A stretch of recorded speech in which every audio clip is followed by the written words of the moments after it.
Floor space index is the ratio between total plinth area and total carpet area, total carpet area and plot area, total plinth area and plot area, none of the above. What is floor space index? Floor space index, it is the total built up area. It is the ratio of total built up area. It is the ratio of total built up area divided by the plot area available.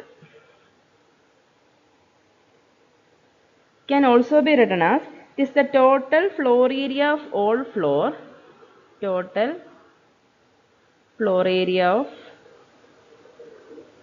all floors divided by area of the plot. Okay, it indicates the total area on all floors you can build on a plot. So here the option D, the none of the above is the correct answer, with all three options not matches with these equations. Okay, then option D is our answer. Floor area, floor space index is the ratio of total built up area divided by plot area available, or it is the total floor area of all floors divided by area of plot. Okay.